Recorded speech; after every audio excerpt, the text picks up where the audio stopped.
20% boleh lah. Nah, bisa proses begini yang paling standar. Yang disebut kita split menjadi dua, ada training yang testing. Ini belum cross validation ya, belum. Trainingnya kita lakukan, kita bentuk modeling, misalkan pakai naive model, misalkan, atau pakai decision tree, CRT ya, kemudian pakai logistic regression, misalkan. Ya kan, kita cari model terbaik. Ini disebut sebagai model fitting, namanya fitting model. Kemudian setelah itu kita implementasikan data ini atau classifier ini ke testing model. Ya gitu. Terus kita lihat seberapa akurat sih prediksi kita atau klasifikasi kita, karena beda antara fitting dengan klasi.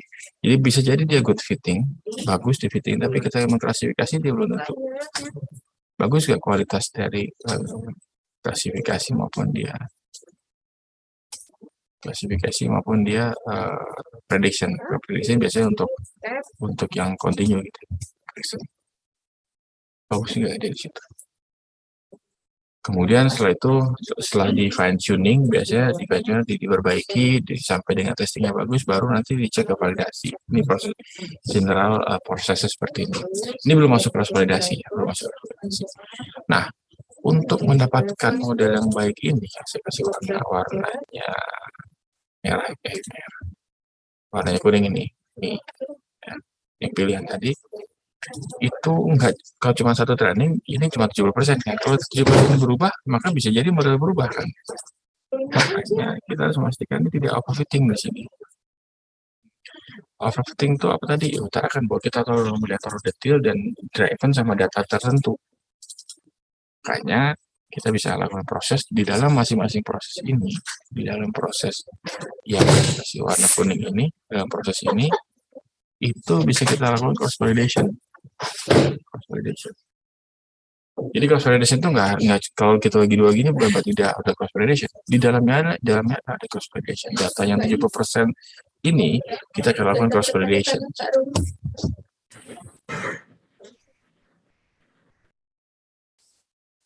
Kita udah dikabarin sama baik, terus belum merespon.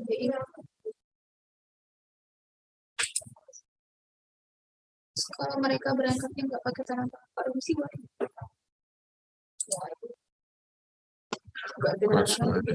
yang penting visumnya ada ya.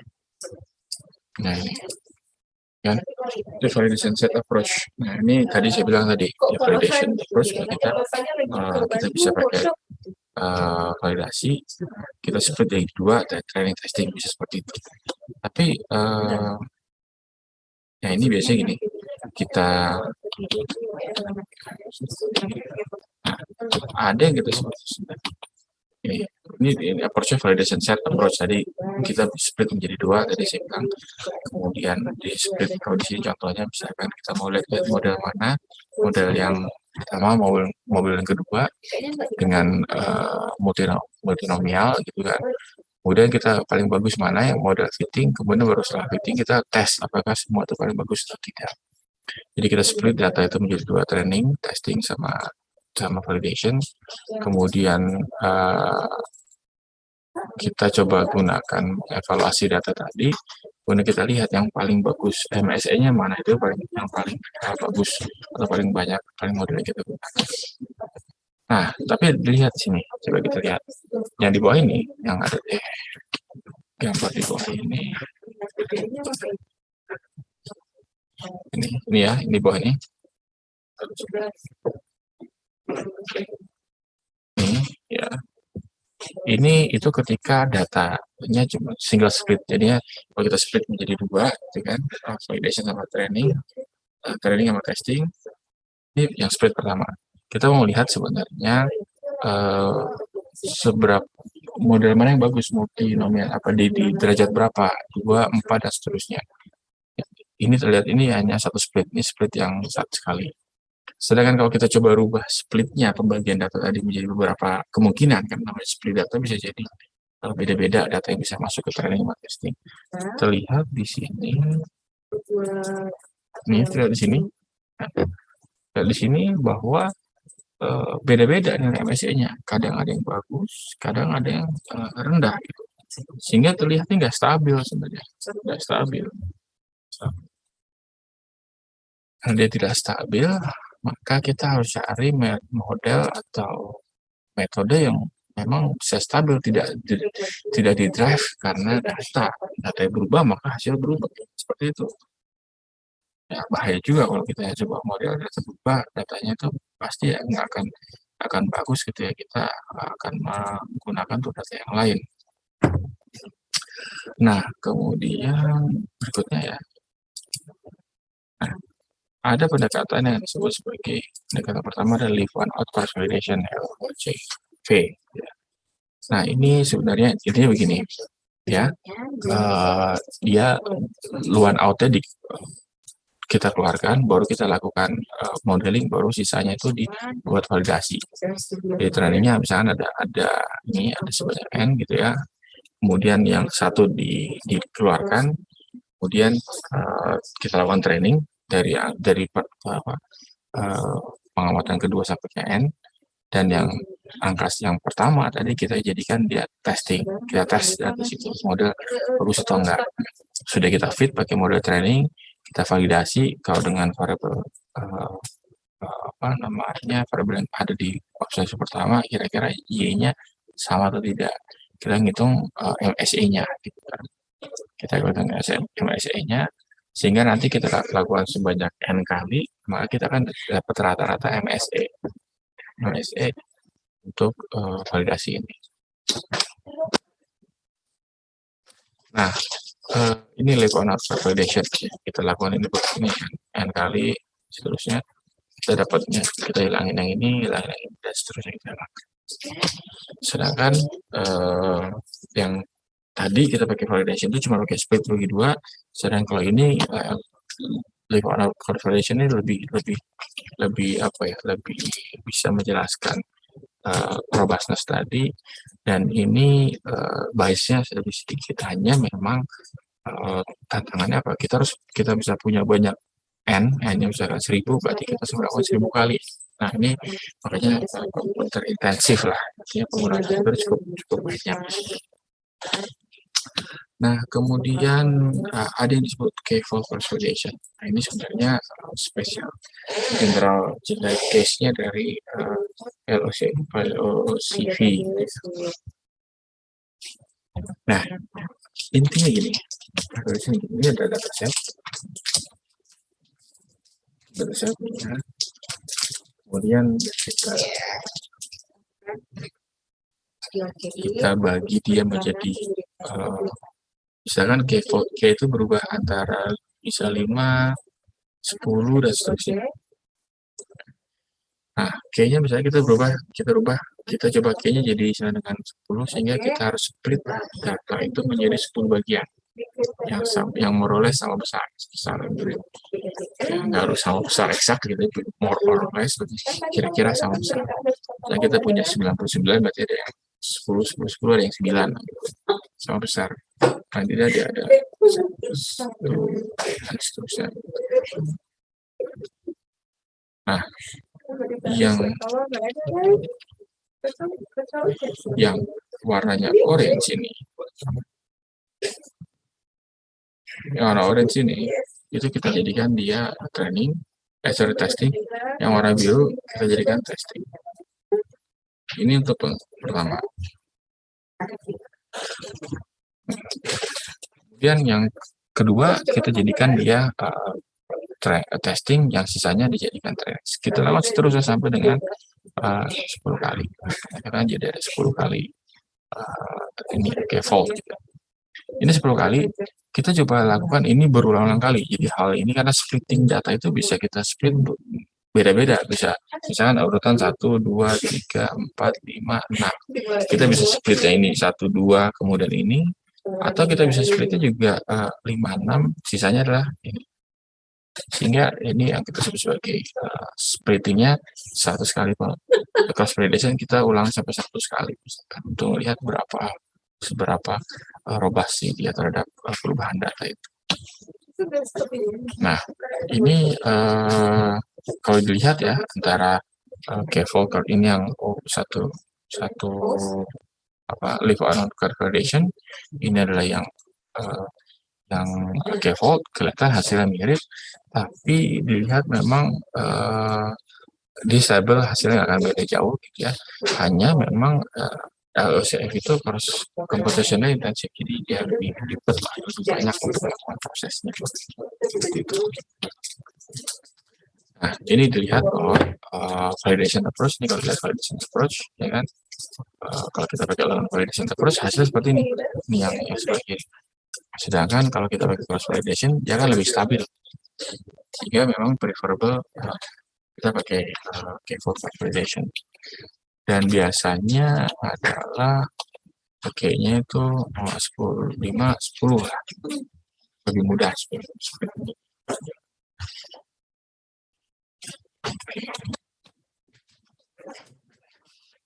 Kemudian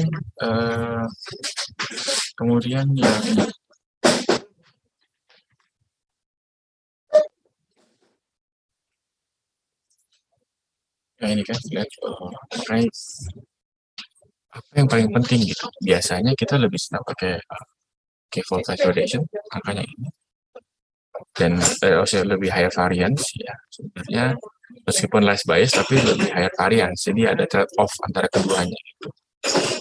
Kita pilih memang paling mudah adalah K-nya personal 5, 10, dan ini bisa sebenarnya nggak terlalu bias juga sebenarnya untuk K-fold validation.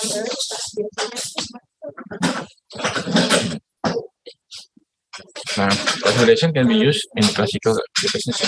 Jadi untuk klasifikasi bisa. Jadi laporan sama kita menghitung, kemudian kita mendapatkan nilai K-nya yang paling optimal mana, terus kita coba lihat lakukan itu berulang-ulang sebanyak 3 times, yang nanti kita lihat mana yang paling nilai MSE-nya atau MRSE-nya maupun skornya paling rendah. Mungkin itu sementara. Ada pertanyaan untuk K-Volcker? Ada?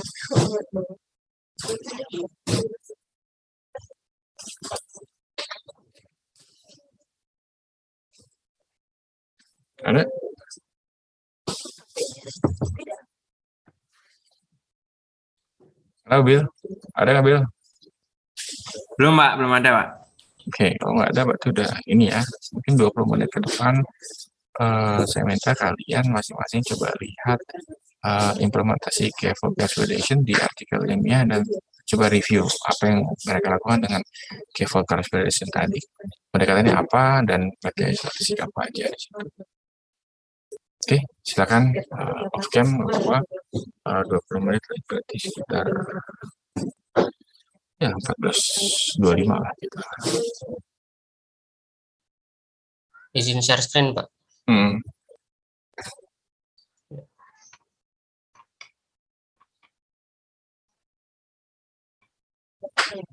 Udah terlihat belum, Pak?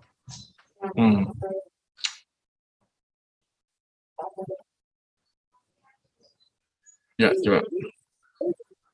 Jadi tujuannya itu untuk prediksi kegagalan software pakai K-Fold sama SVM. Jadi caranya dimasukin dataset tentang kegagalan software itu, historinya. Terus dipakein attribute selection sama filter extraction. Terus nanti udah didapat dipakai K-Fold, dijadiin train sama tes datasetnya. Terus klasifikasi modelnya pakai SVM, nanti didapetin modelnya.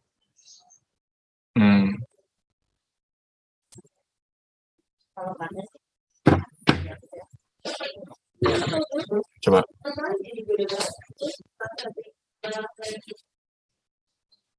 Oke. Cross validation-nya di mana?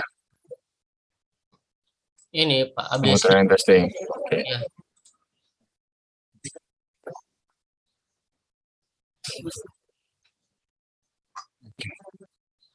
Training testingnya di mana? Oh, Ya, kenapa Pak? ya, training tracingnya di situ ada saya lihat. Tujuan apa sih dia pakai cross validation? Tujuannya nggak tahu juga.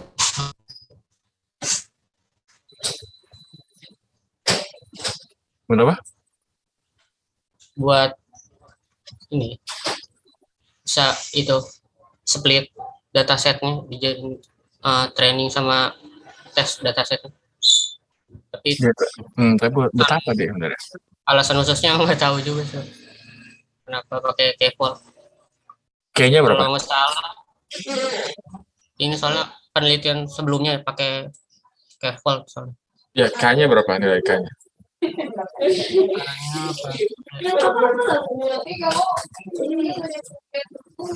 Kayaknya apa?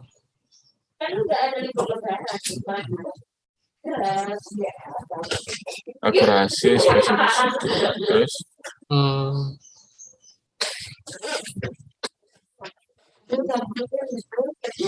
hmm, eh, udah ada precision, ada advanced score, terus apa lagi tuh? kayaknya oh pakai 10 volt cross validation method. Kayaknya pakai 10.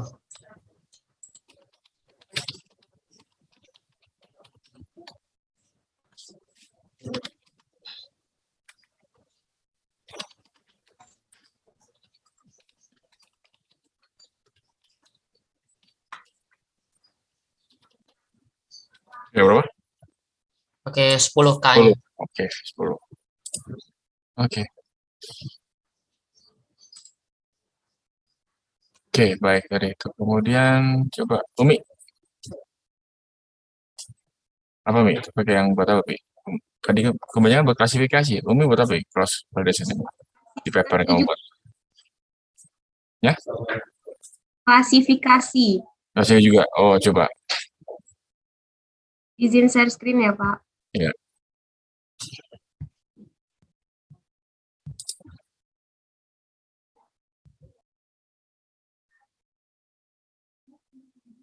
Ini judulnya analisis diskriminan pada klasifikasi desa di Kabupaten Tabanan menggunakan metode K-fold cross validation. Tujuannya itu untuk mengklasifikasikan desa yang ada di Kabupaten Tabanan. Nah, metode analisisnya yang pertama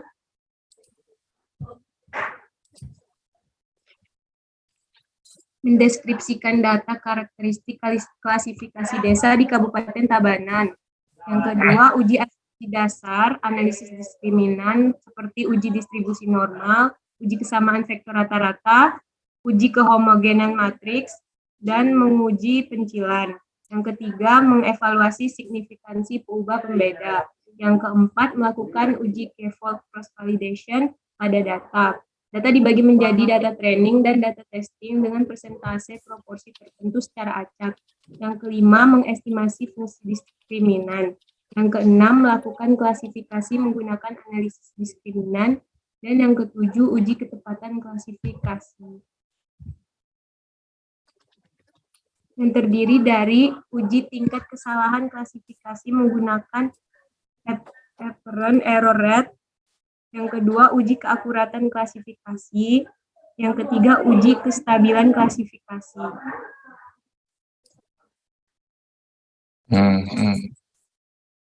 Oke. Berarti dia cross validation cuma bagi dua, terus gimana dia proses training testing? Dia cross validation-nya di mana? Coba lihat lagi.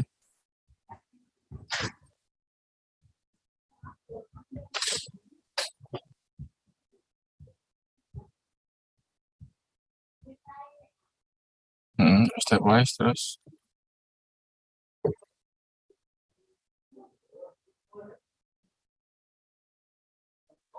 Pakai apa dia? Pakai SPSS.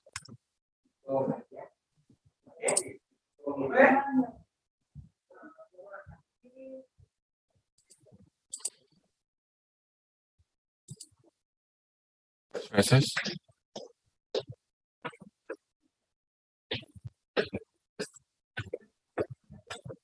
Pakai apa dia? Ininya? Pakai apa dia? Pakai SPSS dia. Dia pakai cross validation pakai apa? Pakai package apa itu? R atau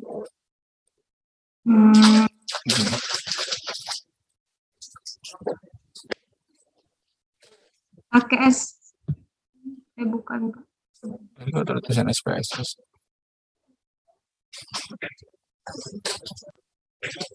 Kenapa dia pakai dua fault consolidation? Oh, Mi. Tahu Pak. Ya ada. Oke ya, kebanyakan sih sebenarnya consolidation untuk ngecek kualitas, akan memastikan kualitas dari klasifikasi tadi ya. Kebanyakan buat itu sih sebenarnya. Jadi prosesnya dilakukan seperti apa, saya ngelihat jelas sih di sini seperti apa. Oke, alright. Satu lagi deh, satu lagi. Thank you, Mi. Satu lagi, Zubaidah.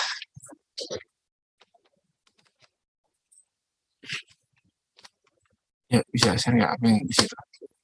Izin share screen, Pak.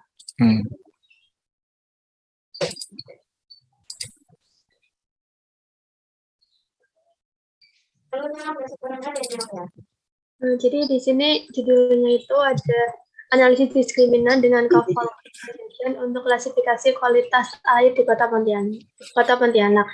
Kurang lebih prosesnya itu sama dia punya Umi tadi, tapi didikannya itu ada 3.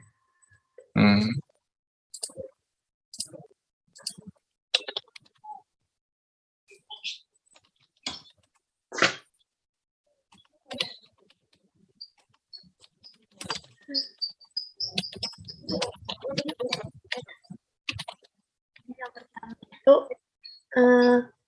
ada terdiri dari 42 titik lokasi, kemudian tentukan indeks pencemarannya.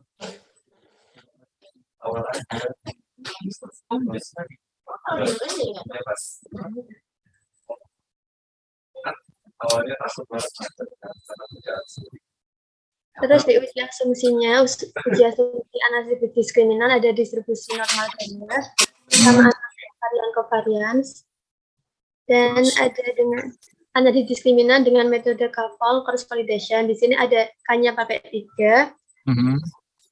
Nah, untuk yang terbaik itu cross validation yang kedua. 2. K-nya 2 atau 3? 2, 3. Yang ketiga, tapi yang terbaik ini. Karena nilai apernya itu 0,21. Terus?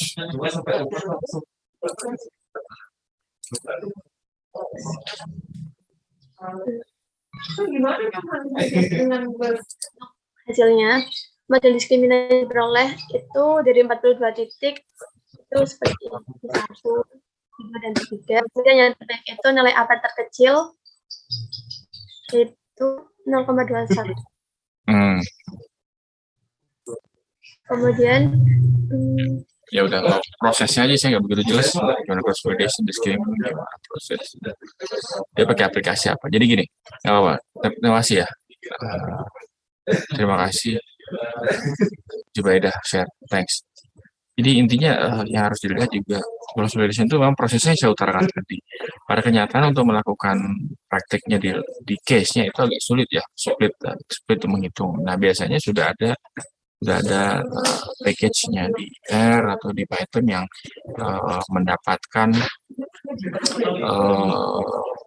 dia melakukan menghitung persamaan atau coefficient yang baik itu pakai konvensional maupun cross validation. Biasanya udah ada pilihannya bahwa kita bisa pendekatan untuk mendapatkan pendekatan cross validation. Dan tadinya biasanya itu kalau kita mau lakukan dengan pakai pendekatan kita lakukan sendiri itu cukup lama gitu. Makanya biasanya harus pakai yang sudah ini ya, yang sudah embed ada di situ, sehingga itu jauh lebih efisien sebenarnya. Oke,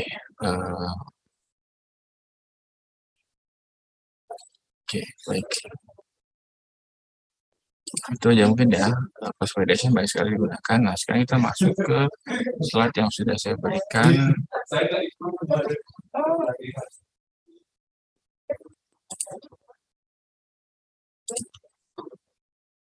Sebentar.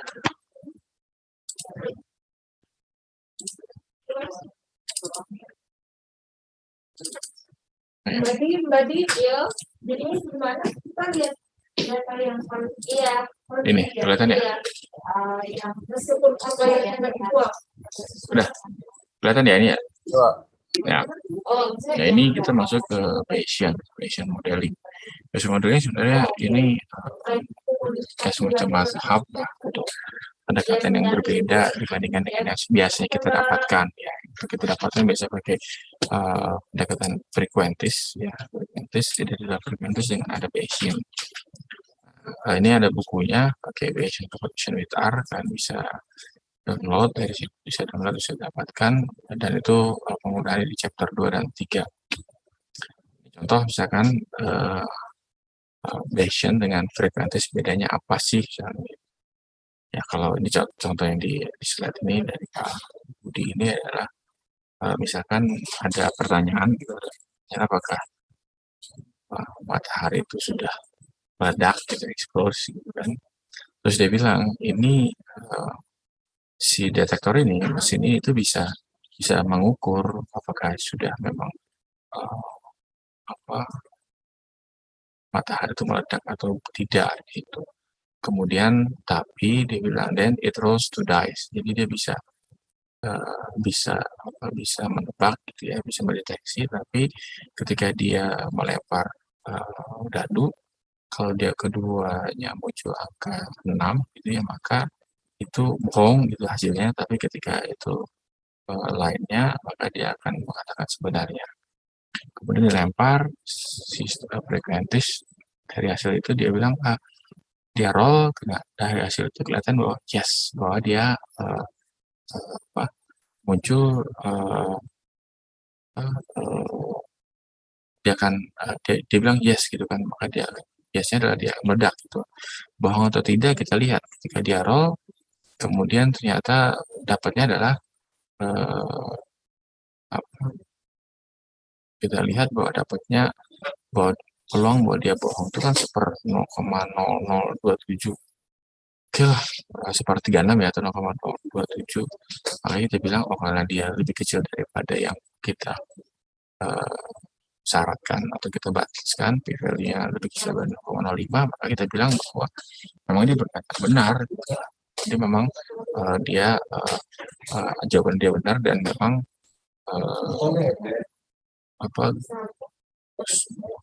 matahari itu meledak gitu. Tapi kalau Bayesian dia bilang enggak lah, karena dia tidak hanya berbasis sama berbasis dari mesin tadi, tapi juga basisnya adalah dia berbasis dari knowledge dan dari prior information sebelumnya, bahwa pengalaman bahwa enggak cuma data hari ini aja yang dia lihat gitu, tapi data-data sebelumnya itu ada juga, bahwa kita dapat informasi bahwa sudah berjuta-juta tahun bahwa sampai saat ini, sampai sekarang matahari itu tidak meledak gitu, sehingga untuk peluang untuk meledak gitu kan itu kurang dari dengan 1/3 kalikan dengan jumlah tahun tadi, sekitar 0,000 sekian 59 gitu. Kita bilang peluang untuk mendapatkan bahwa dia akan meledak itu sangat kecil sekali, sehingga dia akan gabungkan dengan informasi yang ada di data tersebut, sehingga kita bilang bahwa ya nggak mungkin juga karena melihat dari prior information sebelumnya. Nah, kalau frekuentis kita selalu bilang bahwa parameter itu adalah karakteristik dari populasi yang kita ketahui dia konstan, dia tidak berubah, tapi unknown. Kita ketahui dia konstan, tapi dia unknown. Kita nggak tahu nilainya, tapi kita tahu bahwa dia konstan. Nilainya tetap, tapi tidak kita ketahui nilai. Sedangkan kalau Bayesians, parameter itu adalah random variable, bisa berubah-ubah, enggak satu. Tapi kita bisa ketahui, tapi dia bisa berubah-ubah, dia variabel berubah. Kemudian kalau di preventive, probability itu akan kita bilang bahwa itu long term relatif frekuensi. Jadi nggak peduli sama datanya, tapi dia akan muncul ketika kita lakukan beberapa kali gitu kan. Intinya begini. Probability kalau kita lempar dadu misalkan, atau kita lempar poin berulang-ulang, angkanya muncul misalkan angka atau gini, dadu kita lempar satu dadu kita lempar, munculnya angka 6 terus itu. Kalau frekuentis bilang bahwa ya nggak masalah, karena 1/6 itu akan muncul 1/6 dibanding ya peluangnya 1/6, tapi in long term akan berlanjutan seperti itu. Mungkin 10 lemparan pertama bisa jadi 6 gitu, tapi kalau kita akan lempar ini selamanya ke belakang gitu, beberapa lama ke belakang, maka akan hasilnya 1/6 juga dari jumlah lempar tersebut akan muncul angka 6. Sedangkan kalau Bayesian dia lihat ini, wah dari priornya kok kita lakukan di sini, kita dapat informasi bahwa dadu ini dadu yang tidak balance misalkan, makanya bisa kita gabungkan informasi yang kita dapat informasi misalkan dadu ini enggak ini loh, enggak tidak balance loh gitu ya. Kemudian dilihat dari datanya, 6 terus, benar nih berarti kita bisa dapat kesimpulan bahwa sebenarnya yang muncul berikutnya pasti 6 juga. Kenapa? Karena kita dapat informasi bahwa itu ada tidak balance, ya, kemudian dilihat dari datanya juga sebenarnya 6 terus. Makanya kemungkinan output berikutnya pasti kemungkinan besar adalah 6. Sedangkan kalau dia frekuentis, kita tahu 66, frekuensi berikutnya yang muncul berikutnya tetap 1/6 gitu ya. Peluang untuk muncul angka 6 tetap 1/6. Padahal kalau kita lihat dari data, kemudian kita lihat dari priornya, munculnya angka 6 mungkin nggak 1/6, tapi jauh lebih besar daripada itu. Nah, itu menggabungkan antara antara prior, kemudian juga posterior, dan juga likelihood. Nah ini, jadi kita tahu Bayes theorem tadi, teorema Bayes, bahwa peluang buat sebuah event terjadi given atau ketika B sudah terjadi adalah sama dengan peluang bahwa keduanya A dan B terjadi dibagi dengan peluang si B itu akan terjadi.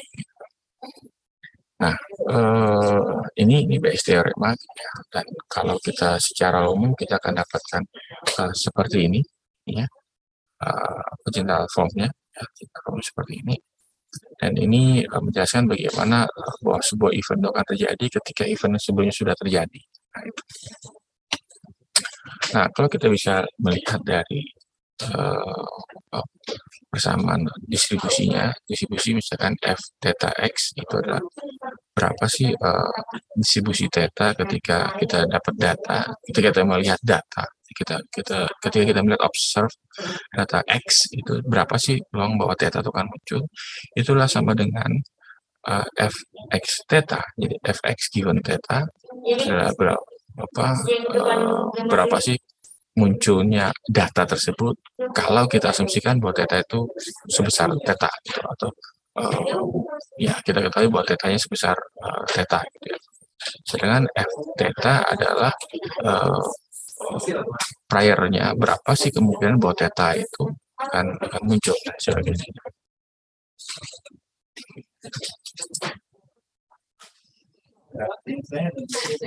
Yang bagus tuh kalau dirimutkan dari sini, saya masih ada. Ini nggak muncul ini ya. Masih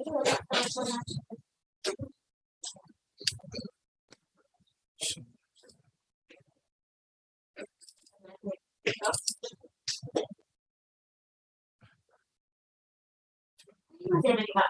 Jadi yang bagus tadi. Aku itu kan berapa ya? Nggak muncul screen-nya.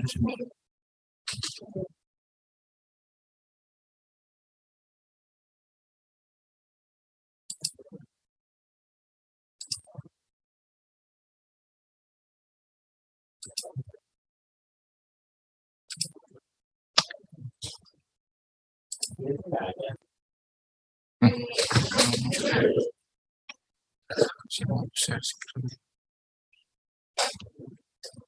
untuk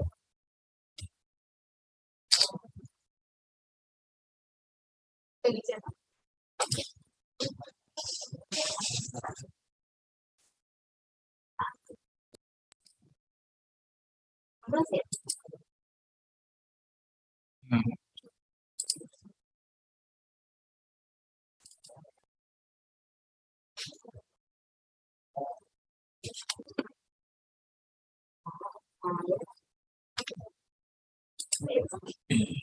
sorry, ini nggak muncul mau bikin apa namanya kayak semacam pointernya itu kenapa nggak mau? Oh, stasiun ekonometrik ya? Nggak boleh gini. Oh mungkin karena saya bukan host kali ya. Kalau host bisa. Ini tuh. Oke, ini ya. Ini. Nah, yang ini adalah prior. Ya, yang ini adalah likelihood. Kemudian ini adalah prior, likelihood, dan ini posterior. Ini adalah distribusi dari theta given data, sedangkan kalau yang ini adalah likelihoodnya function dari data given ada tetanya, kemudian f theta adalah priornya. Gitu ya. Of course ada seper theta. Ya, kalau dilihat di sini ada seper fx-nya. Seper f itu kan konstanta, tidak ada theta di situ, sehingga bisa kita neglect, bisa kita hilangkan. Gitu. Tapi memang makanya tandanya bukan sama dengan, tapi proporsional. Gitu. Proporsional bahwa fungsi prior ini itu proporsional terhadap perkalian antara likelihood dengan prior distribution, sehingga ya, dia akan di-drive oleh prior sama likelihood. Priornya juga bisa dapatkan prior yang sifatnya adalah informatif atau prior yang tidak formatif, bisa aja di situ. Prior itu memang subjektif dari peneliti. Prior seperti apa?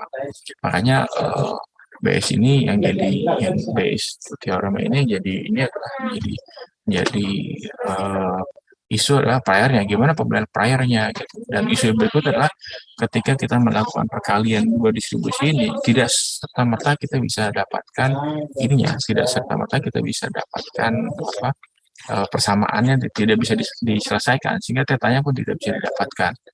Makanya tujuannya adalah kita mendapatkan distribusi dari theta tadi yang menjadi interest kita. Statistiknya adalah theta tadi. Nah, kalau kita tahu bahwa theta, misalkan rata-rata, gitu, kita mau menduga sebuah rata-rata sebuah daerah area gitu. Kalau non-Bayesian kita bilang oke ya udah rata-ratanya adalah bergantung data. Tapi kalau kita punya prior, tetanya nggak bergantung data. Kita tahu bahwa nilai rata-rata itu misalkan distribusinya adalah normal dengan rata-rata sekian. Nah itu adalah prior distribution. Sehingga kita tahu rata-ratanya itu tidak fix, tidak sama, dan berdasarkan knowledge kita sebelumnya bahwa varian nilainya itu berkisar antara nilai sekian sampai sekian, punya distribusinya. Nah distribusi dari kepercayaan kita terhadap parameter yang tadi kita utarakan itu kita sebut sebagai prior. Ya. Jadi kepercayaan awal sebelum kita melihat data. Misalkan saya datang ke tempatnya Widya, kamu di mana, Vin? Di rumah Pak, Bekasi. Bekasi. Nah, di Bekasi. Iya. Saya tahu dari Bekasi itu rata-rata sekian informasi. Saya punya prior knowledge di situ. Ya, misalnya rata-ratanya 10 juta lah per bulan antara dengan distribusi normal antara 10 atau rata-rata 10, ya standar mungkin 300.000. Kemudian saya datang ke lapangan, saya lihat dapat datanya. Nah, kalau frekuensi berbasis data itu aja, gitu. Tapi kalau yang kita sebut data itu disebut likelihood. Jadi apa yang kita lihat, kita observe gitu ya. Jadi apa yang kita dapatkan data, dan data itu yang menjelaskan kepada kita Nah, data itu yang kita dapatkan kita sebut sebagai likelihood-nya. Nah, sedangkan kalau Bayesian dia menggabungkan antara prior distribution dengan likelihood distribution gitu.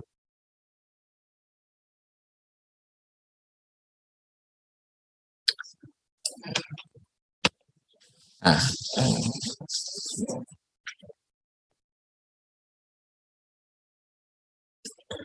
ini dia makanya dia mendapat likelihood itu datanya posteriornya adalah ketika kita menggabungkan informasi dari prior dengan likelihood dengan data. Kira-kira apa sih? Nah, itu yang kita dapatkan. Dan itu apa ya? Agak sedikit berbeda dengan bisa jadi kalau ketika kita memberikan non informatif prior ya maka posteriornya akan mirip dengan kalau kita gunakan likelihood saja. Jadi kita nggak punya prior lah istilahnya. Tapi ketika priornya cukup berat atau cukup punya bobot yang besar dan cukup informatif, maka itu hasilnya didrive oleh prior knowledge tadi.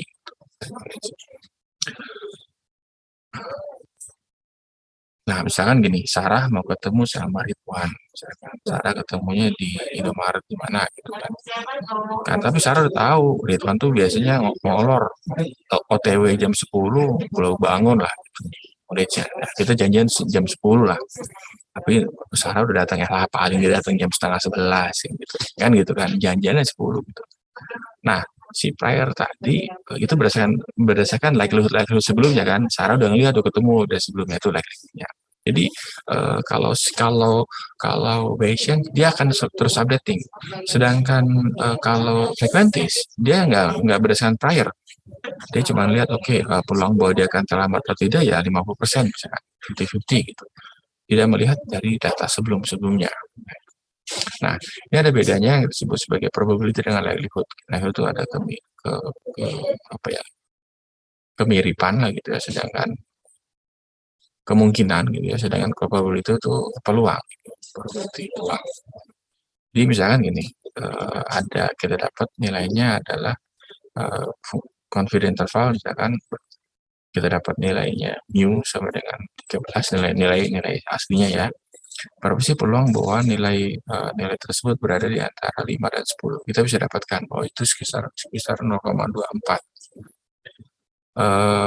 Berapa sih peluangnya bahwa mu-nya itu ada di antara rentang ini adalah sebesar 0,204. Karena mu-nya fix ya, atau mu. Nah, sedangkan kalau likelihood itu adalah gini, berapa sih likelihood bahwa mu 13 dan mu sama 13 ketika kita melihat bahwa rata-rata yang ada di dalam data kita itu adalah 10 dan rata-rata yang dalam data kita 14. Kalau rata-rata yang kita dapatkan dari data kita adalah 10, maka peluangnya bahwa mu-nya itu nilai populasinya sebanyak 13 adalah 0,75.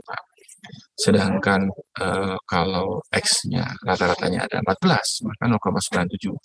Sehingga bisa kita bilang bahwa if the observed value adalah 14, ketika X bar-nya adalah 14 yang dilihat dari datanya, maka kita bisa bilang bahwa it's more likely ya, kemungkinan bahwa rata-rata di populasinya adalah sebesar 13.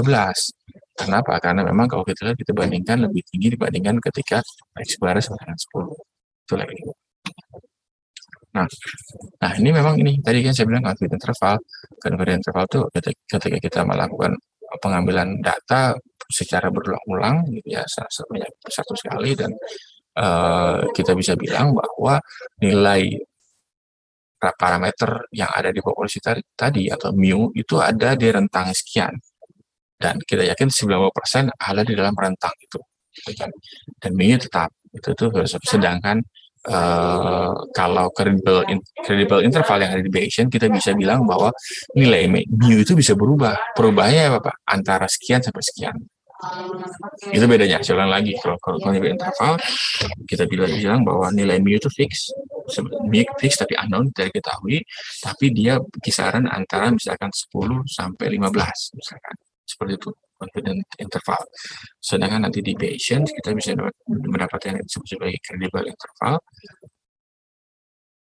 bahwa nilai mu itu 90% bisa, itu kisarannya nilai mu-nya, nilai rata-rata populasinya itu tidak fix, tapi dia bisa berkisar antara 10 sampai dengan 15 gitu. Nah, itu yang kita sebut sebagai perbedaan filosofi antara Bayesian dengan frequentis. Ini Nah, ini contoh ya. Misalnya tadi awal tadi dia udah mendapatkan prior, kemudian prior tadi kita masukkan ke dalam Bayesian bahwa memang kalau dilihat untuk peluangnya bahwa ketika hipotesis satunya adalah dia explode gitu ya, dan H2-nya tidak explode dulu lebih tinggi, ketika dia bilang yes, si mesin bilang yes, dan dia peluang untuk dia explode tuh cuma 0,000 sekian gitu, maka dia bilang bahwa ini nggak explode karena memang peluangnya sangat kecil sekali. Itulah bedanya antara Bayesian dengan frekuentis. Jadi PHI, peluang bahwa hipotesis 1 atau 2, ketika mesinnya bilang yes, itulah salah sama dengan peluang yes, dia memang bilang yes, dan H1 dikalikan dengan prior. Nah, prior itu cukup kecil sekali. Makanya nilai posteriornya juga didrive oleh si priornya tadi. Sehingga kita melihat bahwa tidak mungkin lah ini matahari ini meledak karena memang untuk meledaknya sangat kecil sekali.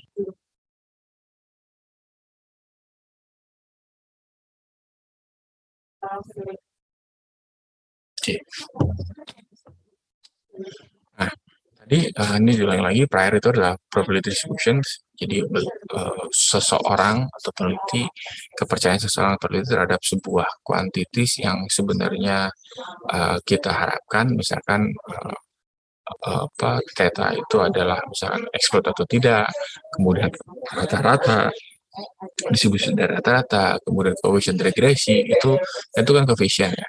Tapi nilainya bisa berbasis data atau bisa berbasis sama knowledge sebelumnya, previous experiments misalkan, kemudian dari perkataan pakar gitu ya, dan sebagainya. Nah, itu yang disebut sebagai prior. Nah, priornya itu sendiri, jadi theta itu kan status yang ingin kita yang kita interest, yang kita perhatikan, itu punya distribusi yang disebut prior. Nah, prior tadi juga punya parameter lagi, ya, punya parameter tadi lagi, bisa jadi A dan B misalkan. Kalau misalkan gini, kita bilang bahwa tetanya mengikuti beta distribution, maka di dalam beta itu ada parameter B, P. Makanya P itu disebut sebagai hyper prior gitu ya. Di alpha dan betanya adalah parameter dari prior. Nah, sehingga alpha dan beta itu adalah hyperparameter dari priornya. Jadi dia ada multi stage, ada hierarki. Jadi ada bisa jadi juga parameter yang tadi kita alpha dan beta itu bisa jadi ada priornya juga. Bisa jadi disebut sebagai hyper prior. Jadi bisa punya prior information yang multi level gitu. Jadi punya priornya punya distribusi tertentu, kemudian dalam distribusi itu punya parameter, dan parameter sendiri itu punya prior juga gitu. Nah, itu agak kompleks, disebut hierarchical bias model sebenarnya. Tadi kan ada prior, kemudian ada likelihood. Nanti kalau kita kalikan kita dapatkan posterior. Nah, ketika posterior dengan priornya itu mempunyai family yang sama, itu disebut sebagai conjugate distributions. Jadi antara posterior distributions sama dengan probability distribution dari family sama dengan priornya gitu. Nah, ini juga disebut sebagai conjugate distributions, dan the prior is called conjugate prior for likelihood function. Contoh gini, ini paling enak sebenarnya ini, karena ini mudah, nanti kita bisa dapatkan dengan mudah. Contoh misalkan, kalau dia beta, priornya adalah beta, dan likelihoodnya ada mengikuti distribusi Bernoulli, maka posteriornya juga mengikuti distribusi beta. Baik itu nanti likelihoodnya Bernoulli maupun binomial, ketika prior kita gunakan beta, maka dia jadi beta posterior, dan juga untuk negatif binomial, geometrik ya sama. Untuk family gamma, ketika gamma priornya kita pilih, kemudian likelihoodnya adalah kosong, Nah, maka gamma juga akan menjadi posteriornya. Sedangkan untuk normal, normalnya adalah prior normal, kemudian maka lagi normal, bisa rata-rata, maka posteriornya juga mengikuti distribusi normal. Ini ada beberapa pendekatannya. Nah, itu. Oke, jam 3:30. Ada pertanyaan di sini?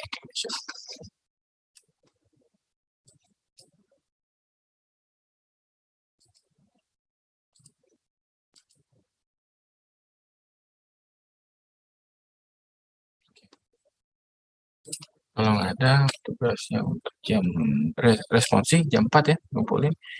Yang pertama adalah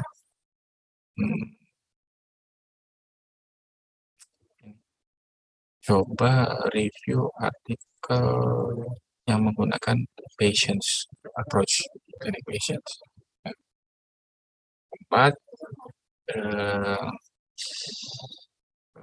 Kemudian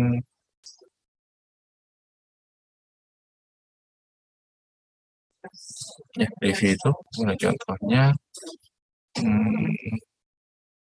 dan juga itu aja sih sebenarnya.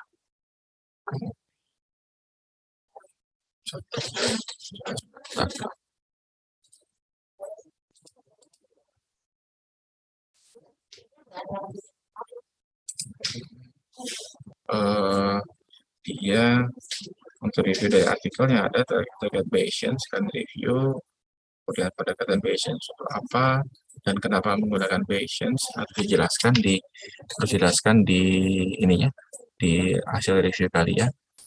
Kemudian juga kemudian untuk yang jam 4 itu aja sih.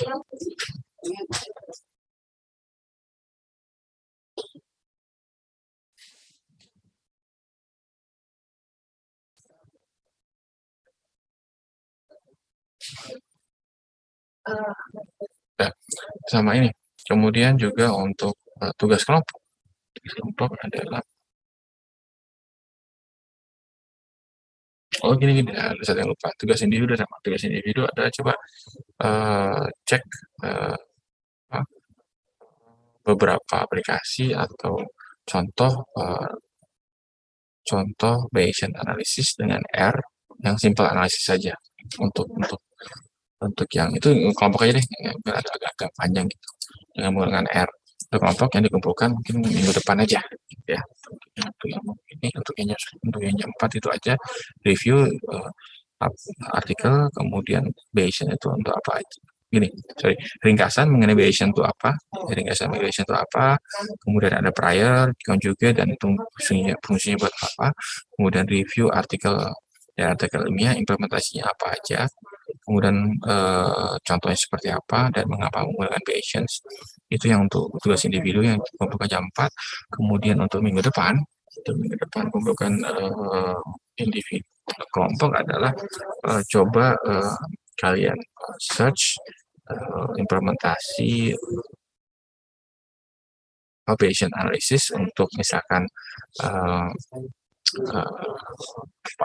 untuk misalkan ANOVA atau regresi atau uji tes biasa, tapi menggunakan Bayesian, tapi menggunakan R. Tugas individu dan case-nya boleh sama lah antar grup, tapi jangan sama semua.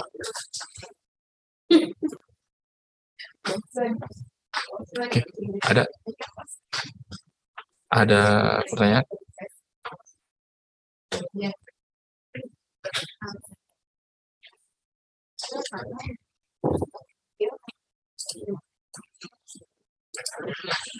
Ada nggak?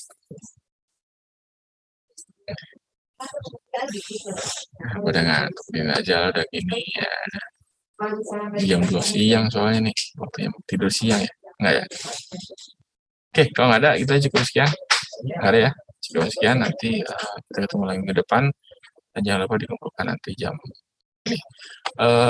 Kita akan minggu depan kita akan masuk ke Bayesian, dan nanti masuk ke penggunaan Winbox dan juga beberapa software terkait untuk Bayesian analysis. Jadi terima kasih waktunya. Assalamualaikum warahmatullahi wabarakatuh dan selamat siang semuanya. Thank you. Waalaikumsalam warahmatullahi wabarakatuh. Masih ya.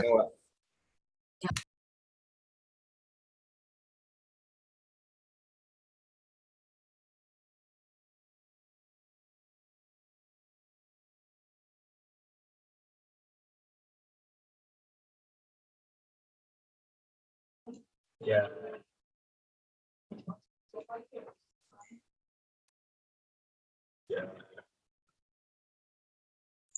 Jadi responsinya adalah Kirim dong. Udah. Kirim dong.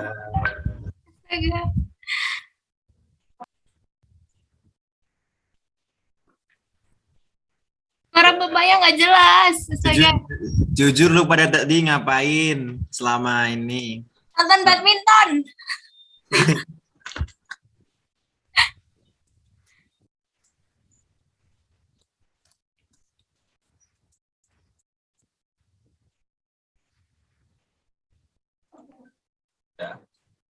Apa nih? Bagus. Bagus. Inilah. Bisa udah unfriend kamu, Ki. So, Oh, pertemuan 9, Sal. Nggak tahu sih, Arman. Ah, ngatur. Salah kali. Ngatur. Tadi itu kemarin nggak sih? Ngatur. Aduh, males. Ntar, kabarnya Atau gimana, dia Pak? udah, atau dia pertemuan 9. Enggak. Pertemuan 10. Apa? Wah, itu aja deh tuh nggak mungkin dibaca anjir. Rangkum Bayasian, review artikel. Tapi si Arman tuh nggak bikin review artikel. Ya bakal dibaca bisa kata gitu? Billy. kok bisa gitu? Mana. Oh, itu Zoom baru ya? Bisa kan? Reviewnya review apa sih? Review artikel. Mana sih kok bisa gitu? Lu mikir sinyal dulu aja, Sa. Nggak usah mikir jauh-jauh dulu. Kamar gua bocor, Bu. Kok bisa, Dit? Update dah. Apa lucu? Update, cuy. Gimana? Di filter. Kamu login dulu. Kalau nggak login nggak bisa. Badui makannya Gimana? Oh, avatar Update. ini ya? update dulu. Iya. Kuliah pakai ginian boleh nggak sih? Kuliah buat gini. Pas Pak Aloy aja pakai ginian. yang itu, yang anjing. Gara-gara. Gara-gara ikan ini.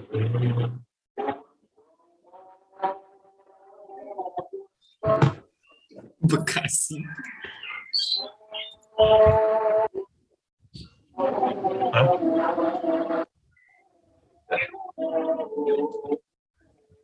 Ya, kok nggak ada. Ayo, udah gue nggak bisa, Mas. Beta ngambek. Reviewnya review apa? Artikel tadi. Kita Bayesian. tadi. Oh, bukan Bayesian ya? Bukan yang tadi. Oh, ya. Oh, baru lagi. Kita baca artikel lagi. Lah, yang tadi lah artikelnya ngapain?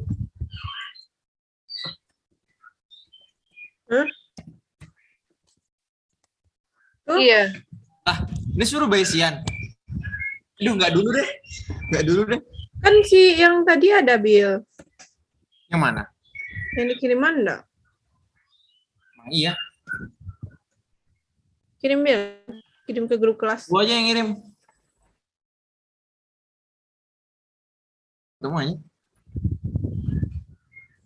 Oh, mana ya? Dung.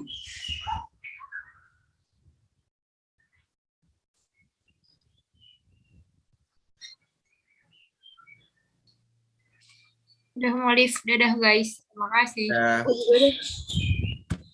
Nah.